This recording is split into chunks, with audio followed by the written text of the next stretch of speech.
Hello, welcome to this video. So this is the power supply board out of a Samsung SyncMaster 225BW. And this is one of those monitors that had gone bad I got for free from work. And out of the 9, I had 4 of them that seem to work fine, but they got little sticky notes on them that say that they're intermittent. I've got another 3 that work for about a second and then the display goes away. And you can definitely hear the power supply's unhappy in them. It makes a lot of noise. And I got 2 of them that don't even power up at all. This is one of the ones that doesn't power up at all. And it's absolutely no wonder, because if we look down here at the capacitors, you can see, if I get some focus here, focus, look at my hand.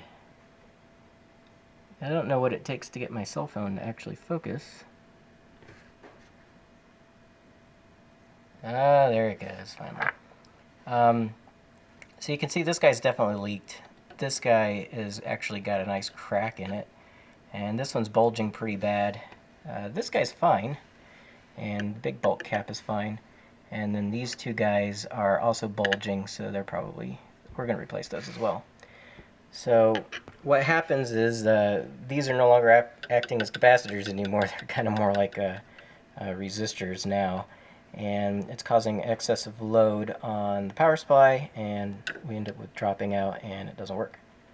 So I always find it interesting. I like looking at these because you can see there should be another capacitor there, and somebody went through cost management. So the engineer originally planned for there to be a 3rd capacitor there, but cost engineering came through and goes, you know what, we don't really need that capacitor. It'll work. It might shorten its life by a few years, but we'll go ahead and save a couple cents on that puppy.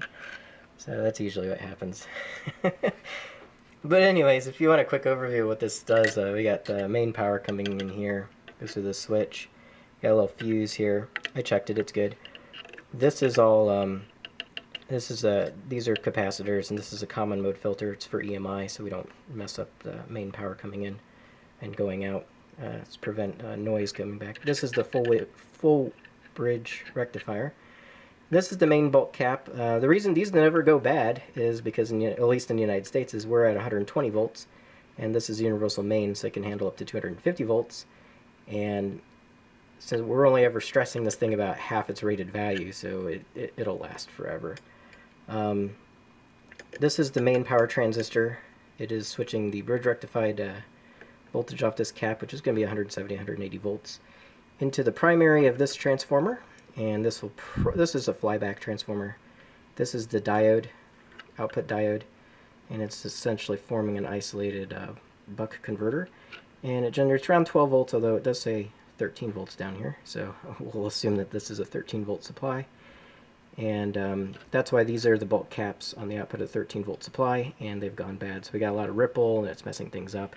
And then this sends power out to the logic board, which that takes in your DVI and VGA and converts it to the row column addressing necessary to run the display.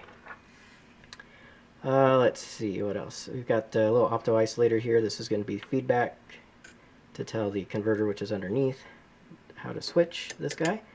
Over here we've got a couple more opto isolators, probably for feedback, and these are both high voltage transformers for the cold cathode fluorescent tubes that are in this. This is an old LCD monitor, so it doesn't have the LED backlights. It's got old tubes, and then these bulk caps, or these caps here, are the input to them, and then these little guys out here are the output filter caps, high voltage. It's going to be thousands of volts on the output here.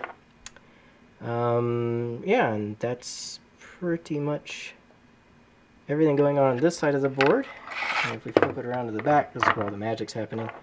So we've got our switch mode controller, and it's gonna, take care of, make sure we have all the voltages. It's gonna read everything from those opto isolators, make sure everything's running right, and then there's a few miscellaneous transistors, passives, resistors, capacitors, and whatnot to make the thing work. But that's a pretty simple little power supply. A little black line here tells you what side's the high voltage side, which side's the low voltage side, and they should really have like another giant line across here, because this is the really, on the other side of this See a little primary and then a huge secondary. The other side of this is really high voltage. They kind of have the marks out here on the back. Nice little guard ring around them. But yeah, that's all what's going on in this. I'm going to have to... I want to open up that other one that's completely bad too and see if it's got the same kind of capacitors in there. If it does, then I'm just going to order enough for all of them, so I don't have to take them all apart right now. But we'll just spot check. I've got 4 that are the same, and then another 4 that are kind of the same. They're different years, so they have the base model number is the same, but then they've got different things. Like one has touch buttons instead of like actual physical buttons, and another one has like, says it's 50,000 to 1 contrast ratio on the little sticker, and the other ones are like 8,000 to 1, but it looks like they're all the same. Just have a different panel in them. So this power supply, it would not surprise me if this power supply board is exactly the same in every single one of them, but we'll find out. I'm going to open up the other one, and then I'll just write down all these caps and order replacements and swap them out and see if we get any that work. Anyways, thanks for watching.